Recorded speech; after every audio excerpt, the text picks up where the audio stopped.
Gente, muito bom dia. Em Berlim ainda é bom dia, né? Falta meia hora para ser boa tarde. Eu sou a Vivi, eu falo de Berlim, eu estou em Berlim há 15 anos. E hoje eu tenho uma pessoa muito, muito especial aqui sentada nessa mesa, que eu conheço já tem, eu acho que 2012, 2011, mais ou menos, a gente se conheceu. 2011, eu acho, por aí. Né? Então, estou aqui sentada com Di Wiltshire Soares, tá certo? Acertei o nome? Porque eu odeio errar o nome das pessoas, mas enfim, né?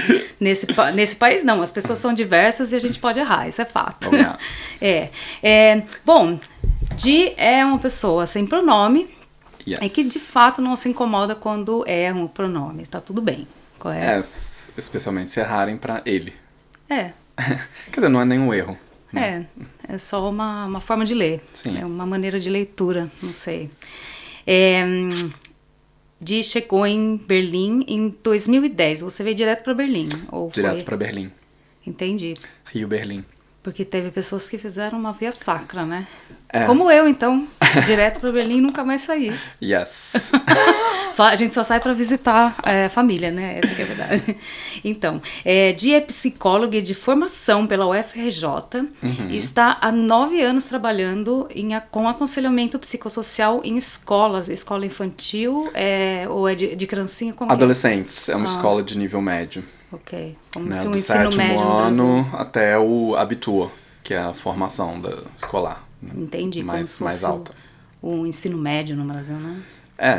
Mais ou menos. O equivalente. A faixa etária é, digamos, de 12 a 19, 20 anos. Que treta, Mili. Mas tudo bem. Deve ser bem desafiador. E aí focou a formação no Brasil na especialidade clínica, correto? Yes. Sim, porém, mais especificamente na psicanálise. Você é da psicanálise. E mais especificamente na psicanálise winnicottiana. Uau! Eu adoro psicanalistas. Verdade, eu adoro mesmo. Bom, aí mudou todo o rumo aqui, né? Porque a Alemanha Tive que mudar. Fui obrigada. Por causa de burocracia. Por causa de questões, por causa de dificuldades estruturais, sistêmicas. Né? No Brasil, eu era psicólogo clínico e professor de inglês, né? Em curso privado. Chegando aqui, eu não podia nem dar aula de inglês em cursos privados, porque eles preferem native speakers, né? Falantes nativos, e tem, né, muitos em Berlim. Então eu, como brasileiro, jamais conseguiria um trabalho desses. E não tinha, o percurso da clínica estava truncado e não estava aberto, né? Todo um outro parangolé aqui na Alemanha que eu fui entendendo aos poucos. Fui a vários lugares de Beratung, né, de aconselhamento profissional, para entender como é que era. E eu entendi que o caminho era bem complicado, e aí eu resolvi, num primeiro momento, ir por outros caminhos, antes de retomar a coisa da psicologia. Mas trabalhando sempre com a sua área, né? Não saiu muito. Calhou, depois de uns anos, de chegar, meio que cair do céu, essa oferta de emprego na escola, que é toda uma história, mas, desde então eu tô lá, já faz 9 anos, e aí eu fiquei na minha área, na mesma escola. Ai, que bom. Nossa. E assim, a decisão de você, por exemplo, ter saído, né? Você já tinha uma carreira no Brasil. Tava começando 2 carreiras, inclusive, né? Tanto de professor de inglês quanto de psicólogo. E daria para fazer atendimentos bilíngues e tudo mais, dava. né? E dava. Claro. E, principalmente. E aí, por que resolveu sair do Brasil? Essa é a pergunta que todo mundo geralmente faz, assim, manda pra gente, principalmente nos comentários do YouTube. Por que uma pessoa que tem uma carreira, né, mesmo que no início, mas já tá uma carreira formada, sem dificuldade no sentido de ter que equivaler seu diploma ou alguma coisa nesse sentido, aí muda do nada, fala, não, quero ir embora, né? E teve uma razão? Qual foi esse, né? Não teve uma razão, acho que teve algumas. Acho que talvez a razão mais mais importante era a fantasia mesmo, né? De, tipo, recomeçar ou de tentar a vida em outro lugar, experimentar como é que é viver num lugar com menos homofobia, né? Isso tudo era parte da minha fantasia e o privilégio de ter uma nacionalidade, um passaporte europeu, né? Você já tinha então... Eu cresci sem essa possibilidade e aí já com uns 20 e muitos anos, de repente eu descobri que eu podia pedir o passaporte português e... Então assim, durante muito tempo eu não pude, mas depois de um tempo podia e aí eu pedi isso e falei, então agora é hora de morfar. Mas, então assim, tipo, é uma vontade, uma fantasia e um privilégio juntos. Né? Que ajuda, né? Ajuda muito. Principalmente quando a gente é mais jovem, né? Assim, a gente não tem muito medo. Eu já não era tão jovem, né? Eu já vim com 28 anos. Né? Eu cheguei aqui no meu aniversário de 28 anos. Uau, fazendo já você chegou festando, né? Foi o presente que eu me dei. Ah, que delícia. Um recomeço. Pois é, eu também não cheguei muito jovem, não. Cheguei com 31. Pois. E acontece. Bom, já tô aqui há 15 anos e assim, a gente vai procurando os caminhos, os vieses onde cabem a gente, né? Isso que é verdade. Mas, retomando a sua pergunta, eu acho que tem uma coisa que é importante nessa minha decisão.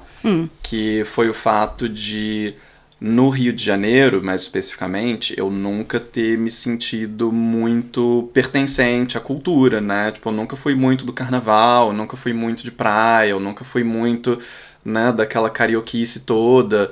E eu juro que eu tentei, assim, tipo, muito. Falei, eu vou conseguir, e tipo, eu não consegui. Acontece. Então, tipo, não foi uma dificuldade, né? Eu acho que eu tinha uma Sehnsucht, né? Tipo, como é que a gente traduz Sehnsucht? De pertencimento. Eu tinha um desejo de pertencimento cultural, né? Que eu sempre fui do underground, né? Sempre gostei, tipo, de música alternativa, eletrônica, lá. Então, tipo, né? Era meio goth, né, na adolescência. E no Rio de Janeiro tem, né, uma cena assim, né? Tem uma cena micro. Tem, né, uma cena microtoy que todo mundo se conhecia, todo mundo sabe, pelo menos assim, todo mundo sabe quem é todo mundo. Eu ia num lugar lá no Rio de Janeiro, perto da Lagoa, como chama aquele lugar? Que você desce ali a Vieira...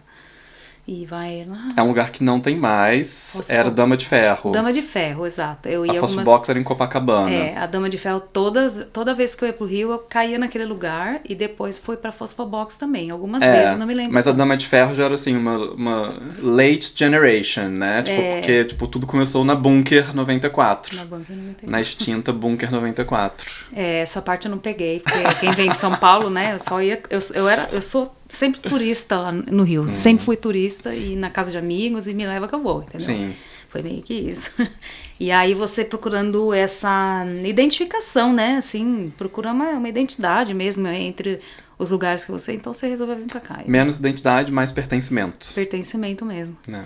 E aí foi tudo mais ou menos ok? Ou você teve muita dificuldade pra se acostumar? Porque tem isso, né? A gente chega com umas expectativas, assim, gigantescas.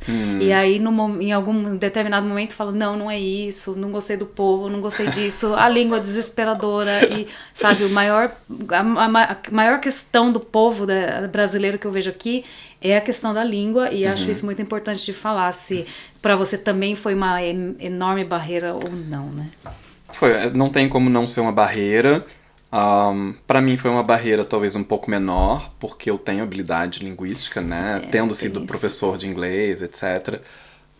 Já falava espanhol também quando saí do Brasil, já tinha aprendido um pouco de francês, né? Então assim, eu já sabia como era aprender línguas, e eu gosto de aprender línguas. Então assim, eu cheguei aqui também com essa, não só vontade de aprender alemão, mas também tendo plena consciência de que se eu quisesse me dar uma chance real na Alemanha, só ia acontecer aprendendo bem alemão, né? Então eu fiz assim, a partir do momento que eu decidi que era Berlim, que foi tipo 2 ou 3 meses antes de vir pra cá, eu já combinei com um conhecido de fazer aulas particulares de alemão 3 vezes por semana. Então já peguei um intensivão, né? Se forçou, né? Assim, meio que... Fui no embalo mesmo, né? Tá Assim, certo. então vai ser Berlim mesmo, let's go, e vamos pegar umas aulas particulares para já chegar lá tendo uma ideia, né? Um Überblick, né? Um overview, tipo, da língua, das estruturas gramaticais. E eu acho que eu consegui cobrir o A1 inteiro nessas aulas particulares. Já Olha. cheguei aqui no A2. Conseguiu, né? É. Porque eu acho que, na minha opinião, não sei, na sua, o A2 é um dos cursos mais difíceis, assim, porque o A1 é aquele, né, a gente aprende muita coisa, é muita informação e a gente não consegue falar nada ainda. É. E o A2 é aquele que te obriga já a colocar o A1 em prática. Então, assim, esse é o que eles chamam de, por exemplo, você finaliza o A2, aí tem aquele Brückenkurs, que é o curso ponte entre o A2 e o B1, né? Então, assim, é onde o povo, de fato, percebe que não aprendeu nada. Então, comigo aconteceu muito isso. Eu tive que enfiar o rabo no meio das pernas muitas vezes, entendeu? E falar assim, não, deixa eu voltar um pouquinho nesse A1 aqui, dar uma olhada no final dele. E porque o A2 começa a cair adjetivo e é onde a gente se perde, né? Eu não lembro como é que foi pra mim. Eu lembro que eu já cheguei, assim, tipo, hit the floor running, né? Tipo, já cheguei, tipo, me dei, tipo, umas 2 semanas de férias. Depois de 2 semanas eu já tava no curso intensivo de Certo. alemão, né? E era 3 vezes por semana, ou 4 vezes por semana, não lembro. Era um desses Integrationskurse, Claro. né? Lá em Neukölln. E fui, tipo, eu acho que eu cheguei, tipo, eu consegui ter um nível B1 relativamente rápido. Mas aí, pra realmente sair do B1, B2, aí foi, tipo, aí eu demorei mais ou menos uns 2 anos pra ter a sensação de que eu conseguia ter uma conversa em alemão sem me desesperar. Entendi. É, porque o desespero mesmo tendo... Porque assim, as escolas tentam vender o certificado, né? Não vender, chega aqui e te dou um certificado, não. Mesmo que você não esteja tão preparado... É um mercado, né? o o mercado de escolas de língua e de certificados de que línguas. é igual em todo mundo, né? Eu É. acho. E aí o aluno se anima porque ele passou na prova, mas na hora de usar ele sempre tá um nível anterior. É. E isso foi uma professora da USP que me falou. De alemão, falou, Viviane, quando você pegar um certificado na mão, coloque na sua cabeça você tá no nível anterior. Uau! É. E não sei, ela não fez isso pra desmotivar, ela fez isso pra me colocar Te dá um choque de realidade. Um choque de realidade, falou assim, então você tá indo pra lá, não sei qual é o seu ONDAF, né, que é aquele do teste DAF online que você tem que fazer pra fazer intercâmbio. Eu caí, sei lá, num B1 e na verdade eu tava num A2, e eu tive que voltar pro A2 aqui. Mas é isso. E aí eu caí de fato no nível anterior. Com o curso de nível, a teste de nível da Freie Universität. Aí eu falei, tá bom, então vamos recuperar. E foi a melhor coisa que eu fiz. Que bom. Porque, né? Às vezes é assim, Necessário. né? Tipo, a vida não é um caminho sempre linear, né? Não é. Se a gente aceitar isso mais prontamente, a gente vai sofrer um pouco menos. É, não que seja mais fácil, né? Mas enfim. Não. Gente, por enquanto vocês estão vendo que assim, aqui no Pod na Gringa, 99,99% das pessoas colocam que aprender alemão é essencial. E a gente cansa de ouvir que não é necessário, que inglês dá pra resolver as coisas. Não dá. Não dá, né? Não dá. Quer dizer, talvez em alguns ramos, né, de trabalho.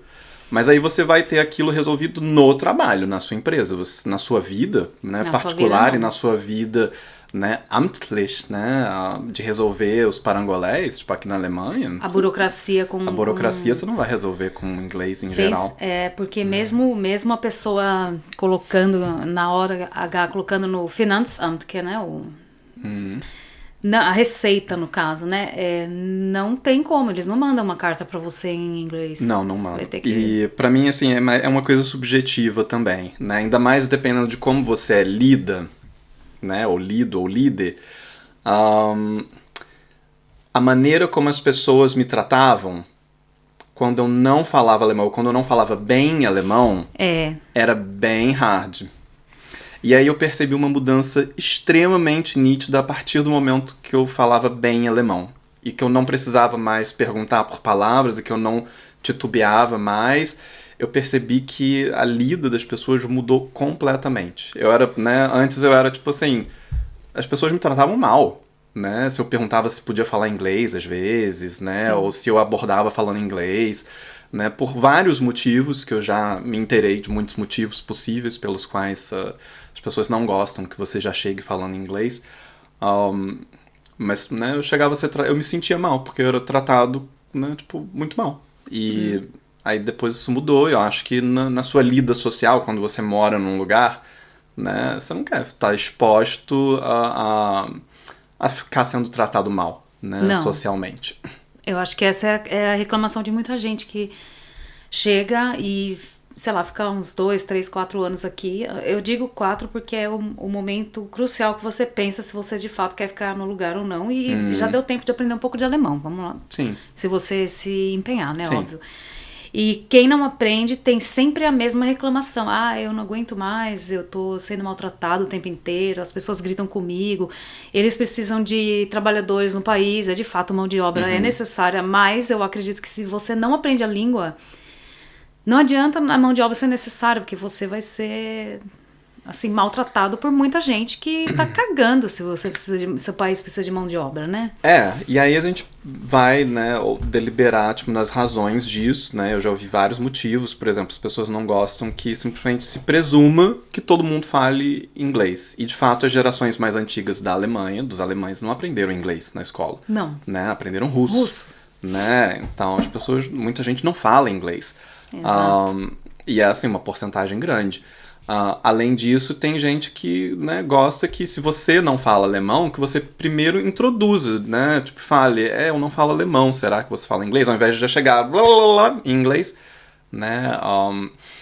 E tem gente que se sente inferiorizada, porque tem uma coisa do orgulho alemão também, né? Como assim você, tipo, né, chega aqui falando inglês e você é estrangeiro, chega aqui falando inglês e, tipo, presume que todo mundo fala inglês, né? Tipo, eu não falo inglês, tipo, o alemão, né? Tem uns alemães que se sentem mal com isso, se sentem inferiorizados, aí já bate aquele trigger, né? E muitos reagem a partir desse trigger. Né? Eu só percebi que era importante eu aprender o alemão e aprender bem. E eu fiz o esforço necessário para isso. Entendi. Isso é muito bom. Gente, o Pod na Gringa, ele dialoga com pessoas que querem sair do Brasil para qualquer lugar do mundo, na realidade, porque eu acredito que perrengue de imigrante é sempre perrengue de imigrante, não importa onde você esteja. Muda a burocracia, muda a língua, muda um pouquinho o sistema, mas na realidade, para quem não é do país, a burocracia é sempre maior, né? E a gente tá careca de saber. E assim, falando um pouco nesse ponto eu pergunto para você, na sua área que você trabalha agora, é muito difícil uma pessoa sair do Brasil com uma formação... como seria a formação? Você tá trabalhando agora como... aconselhamento psicossocial. Isso. E isso daí... Aconselhamento e acompanhamento psicossocial, na verdade, dentro da escola. Entendi. E assim, é muito complicado para uma pessoa conseguir uma equivalência de diploma para trabalhar, porque você seguiu um caminho e acabou caindo nisso, como você mesmo disse. Mas... talvez uma pessoa que já trabalhe com isso no Brasil, ela consegue vir para cá e você acha que existe uma forma mais ou menos facilitada para isso? Essa posição que eu ocupo de aconselhamento psicossocial, meio que isso foi uma decisão interna da escola depois de um tempo, porque contratado mesmo eu sou como Sozialarbeiter, né, que é assistente social. Entendi. É o título que está no meu contrato. Nessa área é relativamente descomplicado.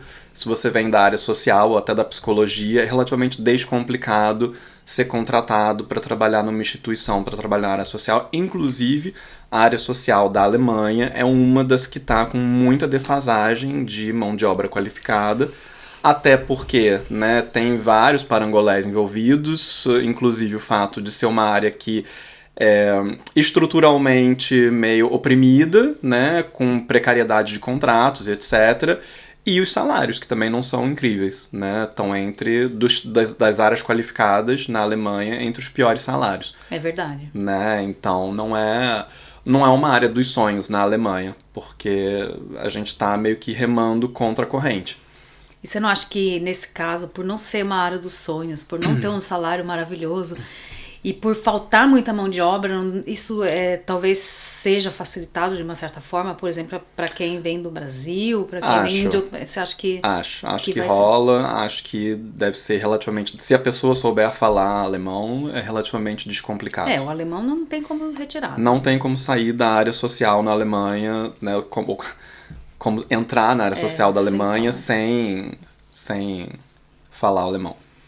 E aí, talvez por essa necessidade, você assim, me mandou que até comentou antes que você foi parar nessa área, né, nessa escola, no caso, e te deram essa oportunidade, vamos falar assim, porque você já se engajou lá dentro, né? Nisso. Não foi como chama, assistente social e ficou lá fazendo o trabalho de assistente social, ou você fazia coisas essas para poder, já visando, né, tentando fazer aquele suquinho do limãozinho que tava na tua mão, né? Porque a gente faz isso. Não sei, não foi uma coisa premeditada, né? Eu só sou um tipo de pessoa que não consegue escapar muito da própria verdade, né? Conta mais.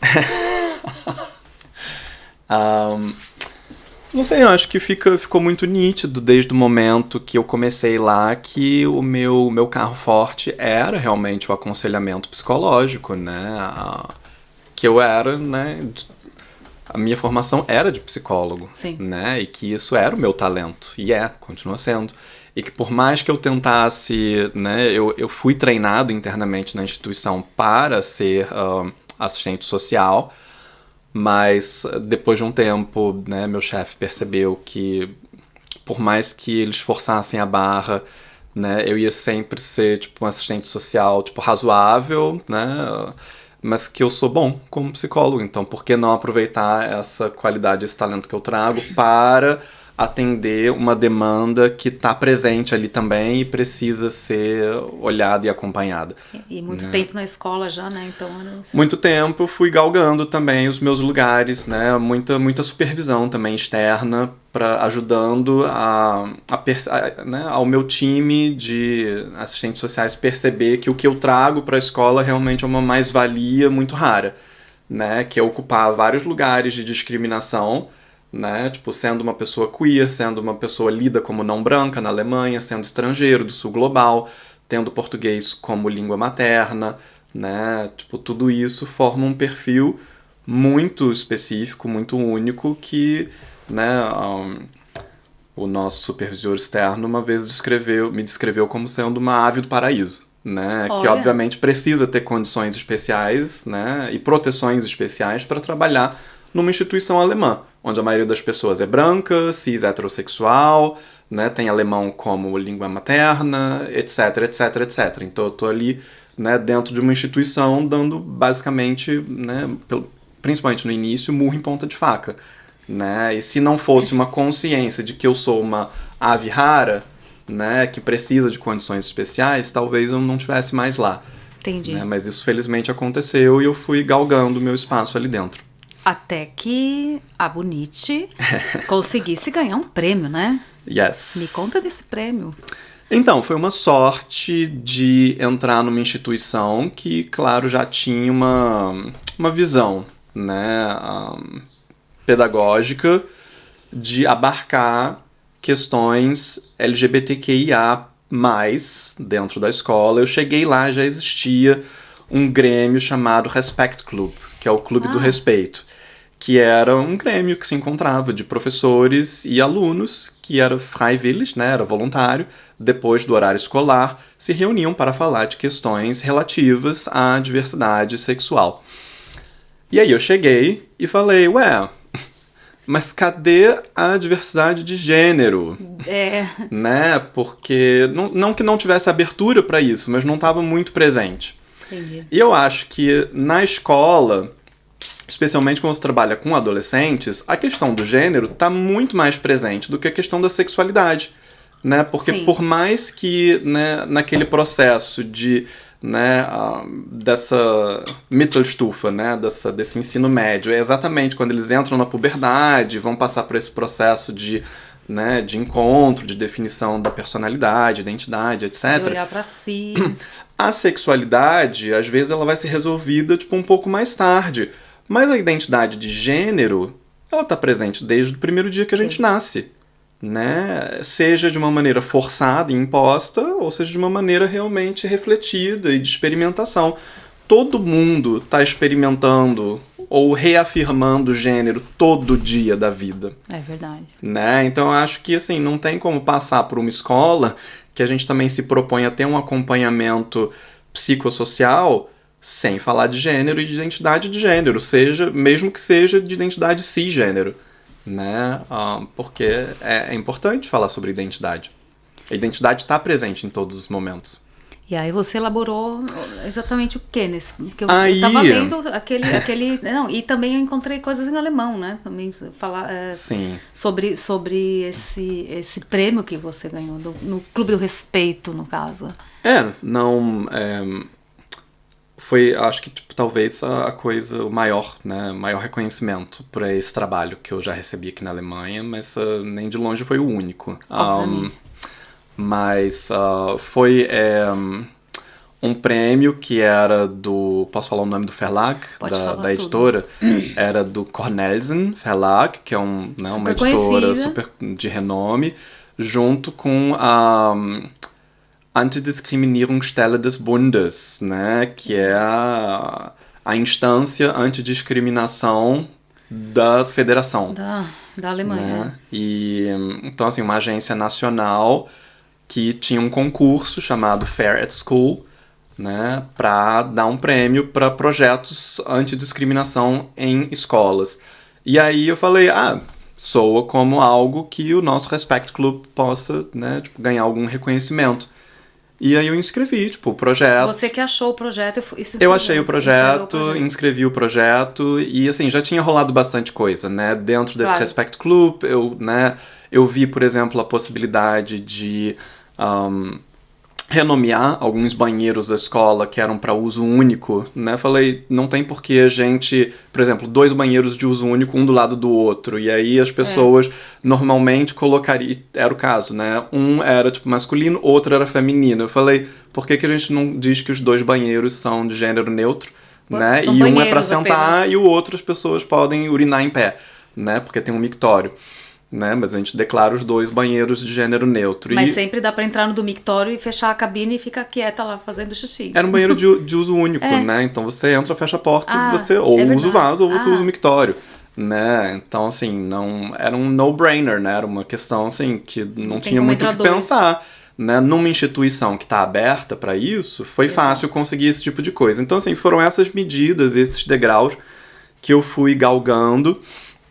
Né, e teve várias ações, né, por exemplo, a gente sempre fazia alguma ação para comemorar o Queer History Month, né, o mês da história queer, né, e teve ações bem legais que a gente fez, e né, não vou entrar muito em detalhe aqui, porque senão eu poderia ficar 1 hora falando só sobre isso, mas aí veio uma pessoa dessa agência nacional antidiscriminação para a escola, para visitar, para ver como é que era, para entrevistar. E a gente ganhou o primeiro prêmio da primeira edição desse concurso, que agora tem tido todo ano. Pra mim, foi uma surpresa a gente ganhar o primeiro lugar, né? Porque, assim, o primeiro lugar de todas as escolas de toda a Alemanha se inscreveram naquele ano.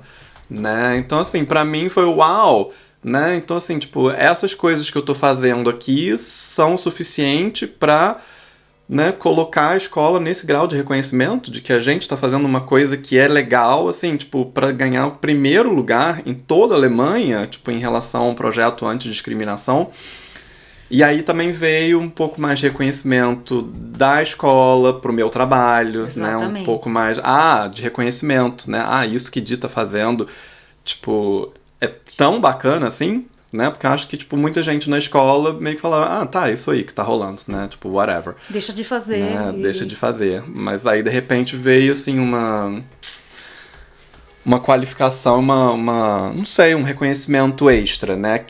Isso era a parte que eu tava buscando também. Essa parte foi premeditada no sentido de, no sentido de que eu tava sentindo profissionalmente necessidade de mais reconhecimento dentro da instituição que eu trabalho.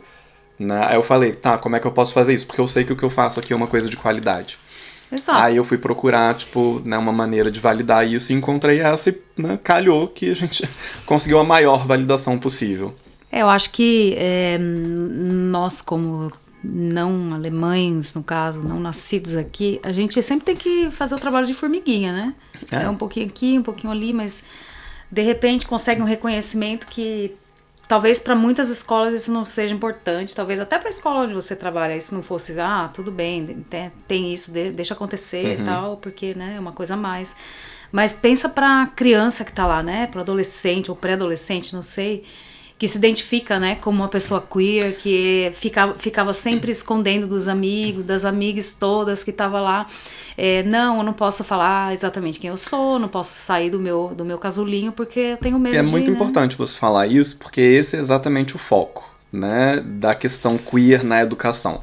Nunca é pregar para as pessoas que são contra, que elas têm que ser a favor. Não. O foco é sempre defender quem tá ali que é, né, gênero desviante, que é queer, que é não binário, que é trans, que é gay, que é lésbica, que é bi, que é pan, que é assexual, que é agênero.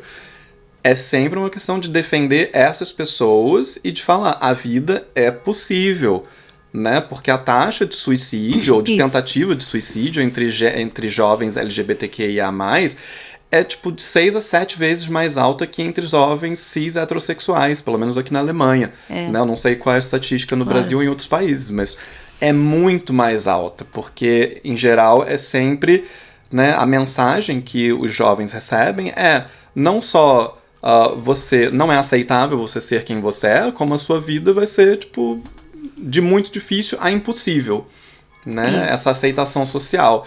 Eu acho que é extremamente valioso você ter adultos numa instituição falando não só isso, não só você vai ser aceito, como quem você é vai ser valorizado, festejado, né? Como todas as outras pessoas. Exato. Né? Como deveria ser óbvio, que toda individualidade é festejada. Né? E existe uma dúvida minha, assim, que se existe nas escolas muito por parte dos adolescentes, no caso, assim, eles existe um certo preconceito porque tem muita família preconceituosa, né? Então, assim, como é a aceitação dessas crianças, dessas pessoas que traz de casa, né? Que não é culpa deles, na verdade, né? Ele traz de casa esse jeito, essa discriminação, né, intrínseca, e como vai desconstruindo, isso é um trabalho de formiguinha também, ou ele... É um trabalho de formiguinha. Ele tem que ser um trabalho de formiguinha, porque se ele não for um trabalho orgânico, ele é um trabalho violento, né? E a gente, na educação, não deve ser violento. Não dá pra ser. Violento na velocidade mesmo, né? Não se trata de fazer alguém que é homofóbico virar, tipo, começar a levantar a bandeira do arco-íris, né? Com o punho, né? Meu gênero é tal e você vai ter que engolir. Não, né? Não se trata disso. Se trata de fazer a pessoa respeitar a diversidade. E respeitar a diversidade é um dever cívico, né? Todo mundo é obrigado, porque ninguém pode sair pela rua batendo ou impondo a sua verdade numa democracia, né? Vivendo numa democracia, é papel da escola ensinar a convivência democrática. E a convivência democrática passa por aceitar pessoas que não são como você, né? Seja essa diferença qual for.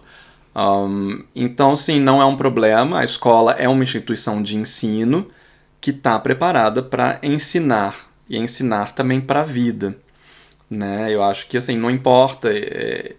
Eu não me importo nada se, tipo, né, se um jovem tem uma família homofóbica e chega lá na escola e ele vai ter a família, tipo, né, você pode ignorar, mas aquele jovem é quem está ali convivendo com você e você vai ter a oportunidade de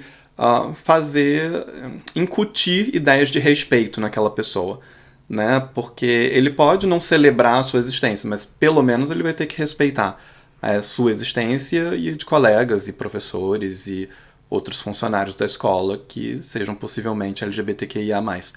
Né? Então, eu acho que passa pelo respeito, né? O ensino do respeito na democracia.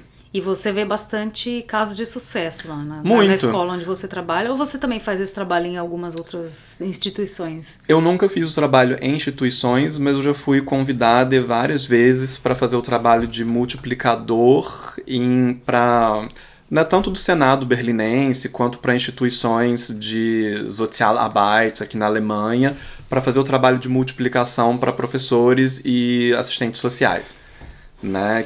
Então isso eu já fiz bastante. Então, assim, o trabalho in loco, né, com os jovens, eu só faço nessa escola onde eu estou empregada, mas o trabalho de multiplicação teórica, de inspiração e etc., eu já fiz em vários formatos, em vários locais, né? E não encontra muita resistência, né? De quem tá lá. Ou, bom, não, quem vai pra isso, em geral, já tem a já abertura. Vai pra isso, né? Eu achei que fosse uma coisa obrigatória, no caso de... Vem na minha escola hoje, de que é... né? Não é uma coisa obrigatória. Não, esse trabalho é difícil fazer de uma forma obrigatória, e quando é obrigatório, não sou eu que faço. Né? Lá na escola, por exemplo. Tem são feitos... depois que eu cheguei, a gente percebeu que existia, né, a necessidade de ancorar esse tema no currículo escolar, pelo menos assim, tipo, na forma de uma instituição externa oferecer workshops sobre diversidade sexual e de gênero, porque eu entrar nesse embate com alunos, alunas ou alunas que têm um problema com isso, de falar sobre isso na sala de aula, poderia me queimar também dentro da instituição para muitos alunos. Esse não é o objetivo. Eu quero poder estar abordável, né, para todo mundo que está ali. Então a gente pegou esse trabalho por instituições externas que vão lá e uma vez durante o currículo escolar deles faz um workshop sobre diversidade sexual e de gênero, onde são pessoas, né, que são elas mesmas, ou gays, ou bi, ou trans, ou não binárias, etc., e vão fazer, são pessoas jovens, né, que vão fazer uma coisa mais de Augenlevel, né, claro, tem que ser, senão você no nível dos jovens, né, e vão fazer a coisa ser relacionável e, né, não é uma coisa tipo de cima para baixo, etc. Bem horizontal, no caso. É bem horizontal e é exatamente para fazer esse trabalho, para não queimar as relações pessoais, né? Que inspirador. Isso é bem Gente, eu me inspiro, eu aprendo todo dia. Cada pessoa que senta, eu aprendo pra caramba, assim. Eu acho que o podcast é pra mim, não é pra vocês, não. Essa aqui é a verdade. Não é de se assustar, eu preciso. Eu na verdade, eu tenho aqui um presente pra você. Oh! Ninguém nunca ganhou um presente aqui, mas eu queria te presentear com sementes de arruda. Porque que incrível. eu tenho uma arruda gigantesca no meu jardim. Amo. E ela todo ano dá um monte de flores. Eu deixo as flores por causa das abelhas, né? Porque geralmente você corta as flores da arruda para ela se manter naquele arbusto, mas eu deixo ela explodir, e aí eu tenho sementes todos os anos, e aí me dá uma muda. Não, a arruda não faz muda, né? Você tem que plantar. Não? Ela é bem ruim nesse caso. Então eu vou plantar metade em casa e metade na escola.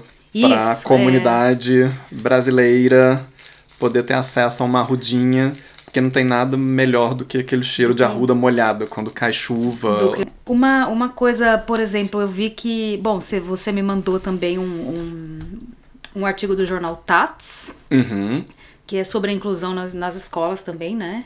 E surgiu essa... Foi agora, né? Foi agora. Foi... Em junho. Foi nesse mês ainda. Uma conhecida nossa trabalha, né, no Tats e... Gabi. Não, Fernanda. Fernanda, é verdade. Ai, Fê. É verdade. E aí chegou uma pergunta, uma carta de um leitor, né, de Hamburgo, de 16 anos, perguntando qual era a relevância, né, meio que falando... Olá, comunidade LGBTQ, né? Gostaria de saber por que nós na escola somos obrigados a nos haver com as questões da sua comunidade quando a gente deveria estar aprendendo matemática, né? É a pergunta de muita gente que não é da sigla, né? Assim. E aí, né, Fê lembrou de mim, tipo, não foi ela que fez a entrevista, né, mas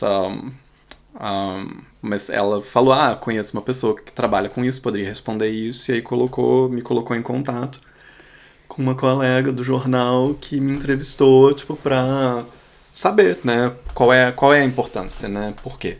Acho que eu já citei aqui vários motivos, mas, claro. Né, acho que o motivo principal é exatamente esse, né, e o que me fez tropeçar já na pergunta da pessoa foi assim, comunidade LGBTQ, por que vocês... né, querem fazer a gente na escola. É uma separação. Eu falei, ei, uou, Uou, calma lá, né? Tipo, não é vocês e nós, né? Tipo, a comunidade LGBTQIA+, é parte da escola, né? São alunos, alunas e alunas, né? Tipo, dentro, entre professores, funcionárias de cantina, Hausmeister, que eu não sei como traduzir para o português, direção da escola. Síndico da escola, o caseiro da escola. Caseiro da escola, né? Tipo, o caseira, o caseire, né?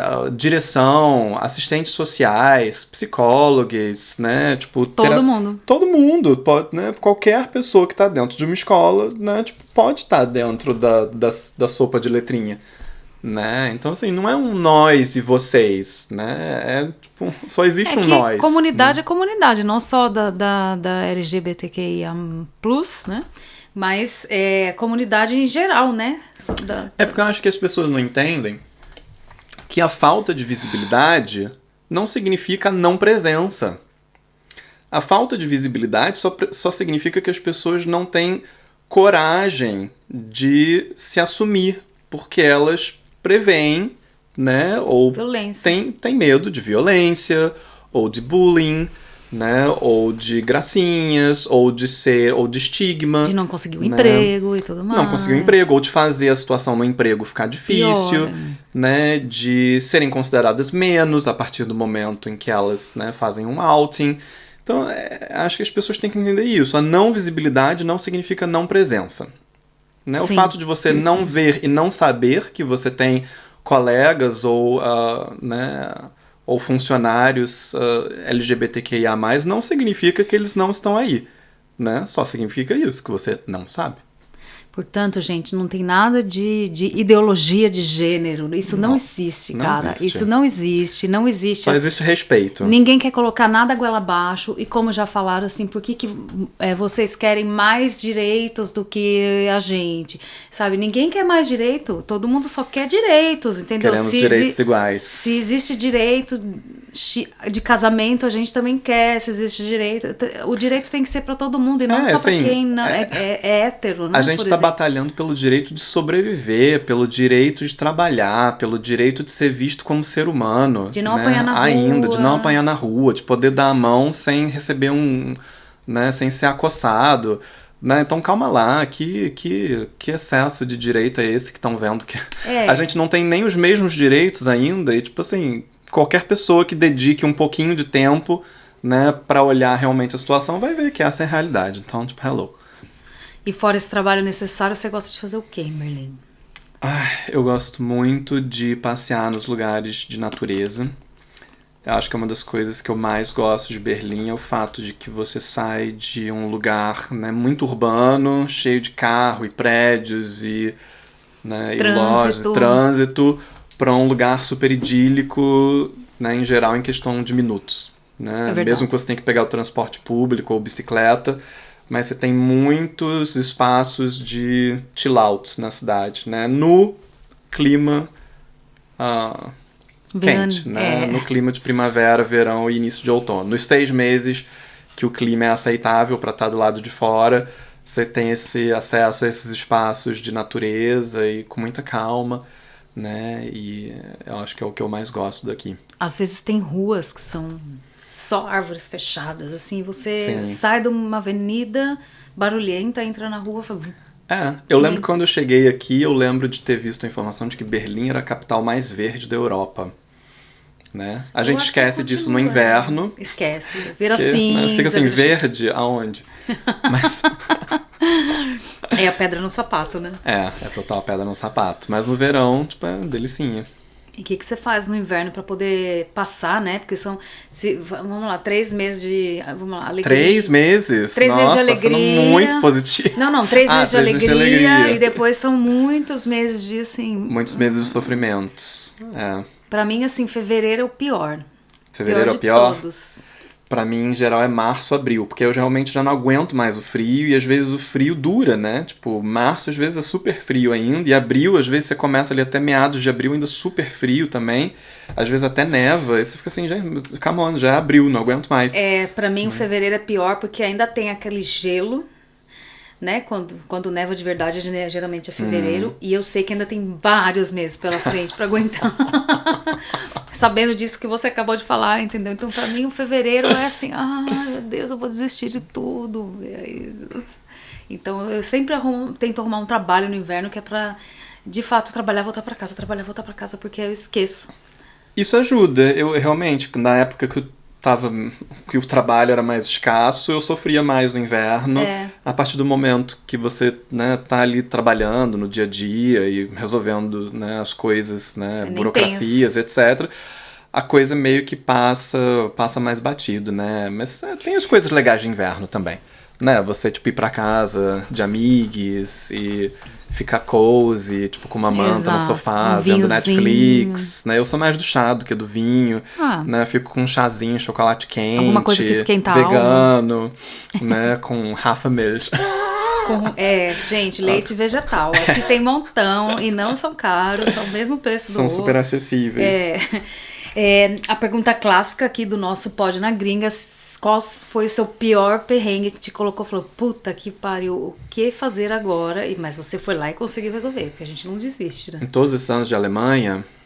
Que já tem tempo, né? Acho que tem um perrengue que me acompanha, que é a dificuldade de voltar a clinicar, né? Essa inserção profissional que eu... é super complicado para psicólogos clínicos, né, tipo, que vêm do Brasil, beware, né, muito cuidado, informem-se muito antes de vir, porque todo o caminho aqui da Alemanha é específico para a Alemanha. Mesmo psicólogos vindos de outros países da Europa não vão ter o caminho livre aqui para clinicar, né, e para serem... Psicólogo aqui e terapeuta são coisas diferentes, né? Exato. Depois da formação em psicologia, que aqui você, para usar o termo, eu não posso utilizar o termo psicóloga em alemão, porque eu não tenho mestrado em psicologia. Só com um mestrado em psicologia que você pode usar esse termo psicóloga, porque ele é protegido por lei. E terapeuta você só pode se chamar se você, depois do seu mestrado em psicologia, fizer os 5 anos de Weiterbildung, né, de qualificação para virar terapeuta. Aí no final desses 5 anos você faz uma prova de Approbation, que aí se você passar, aí você é terapeuta. Então o psicólogo, por exemplo, ele tem aqui, e o terapeuta é um nível adiante, porque ele fez uma especialização em um tipo de terapia específica, de 5 anos. Que basicamente é uma graduação, né? Existe a de 3 anos, que é em terapia cognitivo-comportamental. Mas assim, 3 anos se você fizer em tempo integral.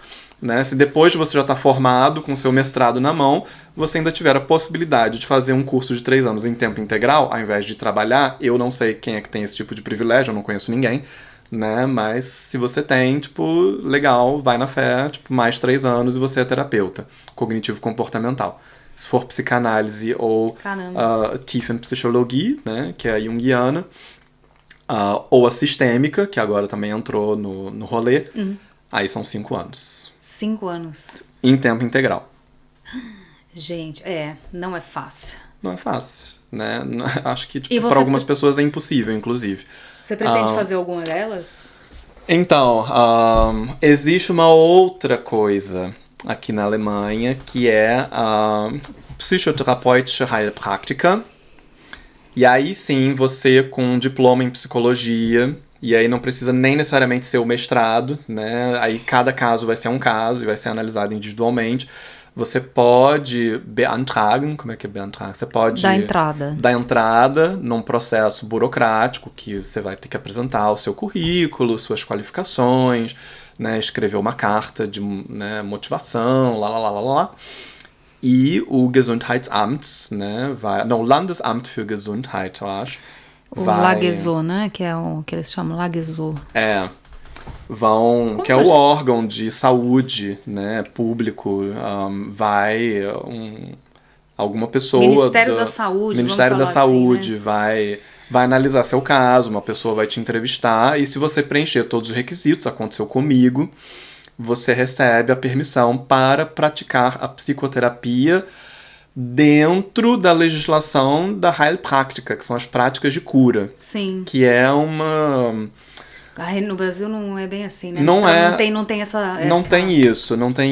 Eu sempre tentei entender isso no Brasil, mas não tem, não. Não tem. É uma coisa específica da Alemanha que foi criada, inclusive, durante o regime nazista, durante os anos 30, ou pré-regime nazista. Eu acho que, tipo, 32 é essa legislação da Psychotherapeutische Heilpraktiker, da Heilpraktiker, né, tipo, são as práticas de cura em geral. E então, assim, você ganha uma permissão para praticar psicoterapia dentro dessa legislação, que é muito parecida com a legislação para psicoterapia. A única coisa é que você não pode se chamar apenas de psicoterapeuta. Você tem que deixar claro que você é psicoterapeuta a partir do Gesetz da Heilpraktiker. Entendi. Tem que ser bem definido. E você pode clinicar só privado. Você não pode clinicar dentro do regime de Krankenkasse, né? Do plano de saúde. Plano de saúde. Que aqui na Alemanha, it's a thing, né? Tipo, é uma praxis que os planos de saúde, é difícil conseguir uma vaga. A gente sabe todo o rolê que envolve conseguir uma terapia em Berlim, que é bem difícil. Nossa, é muito difícil. Porque faltam profissionais, e não é que falte profissionais. Os planos de saúde têm um número muito limitado de permissões para, né, abarcar a psicoterapia. Porque é uma coisa longa, uma coisa que custa dinheiro para o plano de saúde. E o paciente, ele entra e ele demora anos para sair, caso saia, né? Caso saia. Não, sempre sai dentro desse sistema do plano de saúde, mas pode realmente demorar anos. Então, os planos de saúde não têm o menor interesse em aumentar o número de permissões para os profissionais. Então, assim, falta profissional? Não. Falta profissional com essa Zulassung, com essa permissão para praticar dentro do sistema de saúde, que é caríssimo, inclusive. Se você conseguir ter acesso, uma Zulassung inteira de um plano de saúde custa uns 100 mil euros. Caramba! Né? Tipo, então, além da sua formação inteira, né, e essa Weiterbildung, essa especialização em terapia, ela é privada até agora, né, e custa, tipo, a partir de 15 mil euros, né? Então, para além disso, depois você também tem que ter o AQE para comprar uma permissão, mesmo que parcial, para clinicar pelo Krankenkasse. Então, assim, tipo, é um perrengue sem tamanho você ser um aprobierter Psychotherapeut oder Therapeutin aqui na Alemanha, né? Então, assim, o caminho da Heilpraktiker, né, para psicoterapia é mais fácil, ou menos difícil. Ou menos difícil, mas você vai estar no mercado privado, né? A quem quiser ou puder pagar. Eu, na minha ignorância, sempre achei, né? Nossa, por que será que Berlim na Alemanha é tão difícil encontrar um psicólogo ou um psicoterapeuta? Eu achava, como todo mundo, que não tem profissional, que não, mas não, é mesmo uma questão estrutural e desinteressante pro convênio, no caso. É uma questão de capitalismo. Capitalismo. Capitalismo regulando que as pessoas não vão ter acesso à saúde mental. E pronto. Porque, né? É isso. Nossa, pois é. E, olha, eu não tenho mais perguntas e eu pergunto só agora se você quer falar mais alguma coisa, se você quer deixar mais algum highlight aí do seu processo, da sua trajetória, se você tem uma dica boa, né? Dica assim, conselho não, senão conselho a gente vende, mas uma dica boa pra galera que tá vendo, porque é uma área muito interessante, deve ter muita gente dessa área no Brasil que almeja, né? Tentar vir pra Alemanha ou pra algum outro país da Europa. A gente não pode falar dos outros países, mas desse aqui você conhece bem. Eu acho que a gente tem que sempre endereçar nosso famoso complexo de vira-lata, né, de achar que a gente sabe menos, pode menos, etc. Uma das coisas super importantes para mim aqui na Alemanha foi perceber que nem todo o ensino aqui na Alemanha é superior em qualidade ao que a gente tem no Brasil, not at all, né, de maneira alguma. O ensino que eu tive de psicologia na UFRJ, eu acho que teve uma especificidade de ter um Schwerpunkt, né, um ponto específico em psicanálise que não é comum em universidades do mundo inteiro, na Europa. Então, tipo, mudou o currículo, né? Esse processo todo que eu falei de tornar-se psicoterapeuta, ele era válido até um certo ponto. Em 2020 isso mudou. Né? Se você quiser, a gente faz uma outra conversa. Vamos ter que pesquisar primeiro. Falando sobre como é agora virar psicoterapeuta se você se forma aqui na Alemanha. Porque é um outro processo agora. Mas, não se ensina psicanálise nas universidades de psicologia aqui da Alemanha. Você tem um foco muito em ciência, né? Em neurociência, né? Nas questões biológicas, e você, assim, pincela a questão da clínica, da psicológica. E na UFRJ não, você tem realmente a possibilidade de, depois dos 5 anos de estudo, né? Que são 4 anos de bacharelado mais 1 ano de formação em psicologia, de sair dali psicólogo e praticante, né, sabendo usar testes, né, de técnicas projetivas, subjetivas, a fazer uma anamnese, e se você se especializou nisso, puxou as eletivas, fez estágio em clínica, etc., você já pode sair clinicando, né. Eu, inclusive, acho que a barreira no Brasil é um pouco baixa demais e na Alemanha é um pouco alta demais. Eu acho que a barreira ideal para essa questão da psicologia clínica seria algum lugar no meio, entre o Brasil e a Alemanha. Nem então, porque, por exemplo, no Brasil basta você se formar, né, nesses 5 anos e você pode clinicar, né? Você não precisa nem ter feito uma terapia você mesmo para saber como é que é o processo. Entendi, nossa. Você não precisa ter feito uma especialização, né? Você pode sair e clinicar. E o que regula isso é meio que o mercado e, né, as indicações, os colegas, né? Você não indica um colega que você sabe que não tem experiência, que não tem, né, que não é sério, que nunca fez um esforço. Isso. Você não indica como profissional, mas o profissional está lá e pode trabalhar. Na Alemanha é o contrário, já são vários gatekeepings, né, estruturais. E, inclusive, você vindo de fora, fica mais difícil ainda. Né? Eu acabei de passar por um processo de rejeição do mestrado na Humboldt por causa de coisas estruturais. Entendi. Né? Então, assim, tipo, não tem nada a ver com a qualificação. É coisa estrutural que não tem como você, vindo de fora, sanar. E é tudo muito mediado, né? É tudo online. Né? Você não tem uma pessoa com quem você pode falar.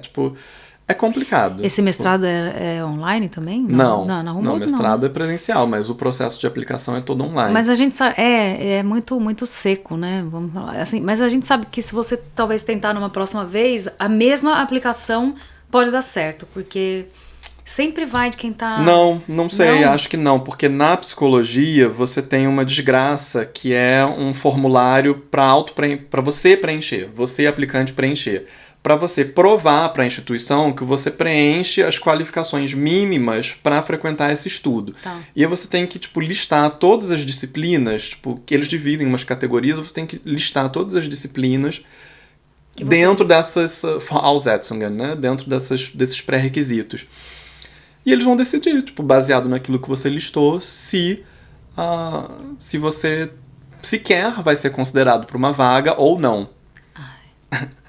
E aí, eu fiquei nisso e não foi nem por uma culpa minha, por não preencher os pré-requisitos. É porque, você tem que fazer a inscrição online através de um site que é terceiro, não é da universidade, e que, não enviou um dos formulários que eu fiz o upload, e aí não chegou na universidade. Esse é o UniAssist? É o UniAssist. Eles são muito ruins, cara. Eles são muito ruins e é a única maneira de você fazer a inscrição pelo mestrado. E aí, babou, né? Beijo, não me liga. E aí você espera 1 ano pra fazer a mesma inscrição. Mas eu ich habe mich klug gemacht, né? Eu já fiquei mais espertinha. E eu acho que o mestrado da Humboldt realmente não seria muito a minha praia, porque aí você também não conhece as coisas, você tem que conversar com as pessoas pra saber, mas qual mestrado tem qual ponto forte? E o mestrado da Humboldt, eu ouvi dizer que ele tem muito foco em pesquisa científica no ramo cognitivo-comportamental. Então, assim, um foco em estatística e matemática. Não é a minha praia at all. Imagina eu passando por 3 semestres de estatística. Bom, pelo menos deixa até mais aliviado, né? Total. Entendi. Bom, Você quer falar mais alguma coisa? Ou você tá... Eu quero falar um monte de coisas. Mentira, eu não vou falar O microfone nada. é seu. Tem sempre coisas que a gente pode falar e se a gente for puxando, vai sempre sair coisa, Vai né? sempre sair, é óbvio. Todo mundo que mora aqui, tipo, há muito tempo vai ter sempre muitas histórias, muitas dicas, muitos warnings, né? Pra pessoa de prestar cuidado. atenção. Mas eu acho que, tipo, determinante mesmo. Se a pessoa quer vir, é vontade de vir, né? Vontade de sustentar essa coisa que a gente sabe que vai ser difícil, Essa né? reestruturação, né? Porque você estrutura a sua vida toda de novo, né? Você reestrutura tudo de novo, né? Eu tenho a sensação, às vezes, aqui, de que eu tenho que refazer tudo que eu fiz no Brasil. Isso, eu também Né? tenho Passando pela carteira de motorista, que até Nossa. hoje, depois de 3 anos, eu ainda não refiz. Ai, nossa, eu bombei a prova de computador 2 vezes, tô com uma preguiça de fazer a terceira, eu já paguei de novo a terceira. Inclusive, a minha terapeuta, ela é a pessoa que mais escuta sobre isso. Coitada, Aline, um beijo. Ó, tenho pena dela nesse caso, mas enfim, né, a pessoa tá lá pra isso. E assim, eu tenho muito trauma da carteira de motorista, porque Eu dirigi também. mais de 12 anos no Brasil, carro, moto, etc. E aqui eu não consigo entrar num carro. E é uma questão escrota, né? Porque a gente sabe, assim, você chega do Brasil, você tem 6 meses podendo dirigir com a sua carteira brasileira. Depois de 6 meses, você magicamente emburrece e desaprende a Não sabe nunca dirigir. Né? E aí você não pode mais. E pensando nas pessoas que... eu vou dar um meu exemplo, porque foi o que eu vivi. Eu não tinha dinheiro nesses 6 meses pra poder fazer aquela transferência. E mesmo fazendo a transferência da carteira, você tem que fazer as 2 provas. Tem que fazer as 2 provas. A única coisa que você não faz são as aulas teóricas ali sentada. Aqui, na minha opinião, que já fiz... É muito bom, porque tem muita coisa diferente aqui. Então, assim, não deixe de fazer as aulas teóricas. Vai lá, assiste aquela merda, porque você vai precisar. Porque sem fazer, você não vai saber que a conversão à esquerda é diferente do que no Brasil. E aqui o trânsito, né, também é diferente, porque tem bicicleta que você tem que prestar atenção, e as faixas, e muito cruzamento. Sinais diferentes, não são muitos, mas agora entraram sinais novos, entendeu? Tem placas novas agora, né, de abril pra cá, então tem que tomar Eu fico um pouco tense, mas, tipo, um dia, tipo, o meu objetivo nem é dirigir aqui, porque a gente sabe que com bike e transporte público a gente se vira muito bem. Mas eu tenho saudade de andar de moto, isso que é verdade. Mas não é nem entendi. necessidade. Não, pra mim é mais a coisa de poder ter uma carteira de motorista válida quando eu viajo e quero alugar um carro. Pegar um carro, pra visitar lugares mais remotos, né? Minha carteira do Brasil tá vencida, então, tipo, nem isso eu posso usar. Mas eu já cometi um crimezinho, né? Corta! Não corto, não. Já cometi um crimezinho, sim. Quando eu fui pra Grécia, numa daquelas ilhas pequenas, assim, cheguei lá, eu catei a carteira da minha parceira. Falei, vamos lá alugar uma motinha. Ah, não sei. Eu falei assim, você não vai dirigir? Eu fui lá, peguei. A pessoa nem olhou na minha cara, sabe? Ela me deu aquela motoquinha, parece uma Honda Bis, né, de 50 cilindros. Eu falei, pra gente andar pela ilha, porque na ilha não tinha transporte e é só pedra aquilo, não é? Aquilo é uma pedra. Então, se você não tem uma moto pra ir voltar, você não faz nada. Lá tem muito isso. Foi um delitinho cometido, mas não façam isso, gente. Eu corri o risco e, enfim... Coisas que acontecem. Alright. Então, façam o que eu falo, mas não façam o que eu faço. Di, brigadão, viu? Eu amei que você veio, você não comeu nada do que... Eu vou comer. A gente vai comer agora. Porque senão eu vou ficar aqui cuspindo no microfone. Tipo, entendi. Né? Se você quiser deixar algum contato, você depois me deixa, ou pode falar agora se você quiser. Agora que eu tenho a permissão para voltar a clinicar, isso não está acontecendo agora, mas isso vai acontecer em breve, né? Eu tô planejando, eu quero primeiro me reestruturar, porque tem que planejar tudo, né? Encontrar onde que eu vou fazer isso, como que eu vou fazer, tipo, meu Werbung, né? Tipo, minha website, etc. E colocar, tipo, a palavra lá fora de que eu tô clinicando, finalmente, depois de 13 anos em Alemanha. Na Alemanha. Então, assim, depois eu... Né, as pessoas podem me procurar pelo nome, elas certamente vão achar, se eu já estiver clinicando, eu vou estar com uma website, né? E... Não vai ser muito difícil procurar por Schlagwörter, né? Tipo, psicoterapia, português, né? Eu certamente vou colocar essa questão, também. Tipo, tópicos LGBTQIA, neurodiversidade. Isso é legal. Põe as palavras-chave que vocês vão me achar, né? Tipo, quando eu tiver, tipo, praticante atuante. Que vai ser logo. Vai ser Tô logo. orgulhosa. Vai ser logo porque eu tô sabendo que existe muita demanda no mercado das psicoterapias para pessoas que entendem sobre questões de exclusão e discriminação racial, né, de que tópicos LGBTQIA, que tem muito terapeuta por aí que não tem a menor noção do beabá E nem interesse, de uma pessoa né? racializada, de uma pessoa que sofre racismo, de uma pessoa que é migrante, de uma pessoa que é LGBTQIA, né? E aí o cliente tem que ficar explicando tudo, passa várias sessões ali explicando como é que é a existência, né? Ao invés de já poder entrar nas questões mais profundas.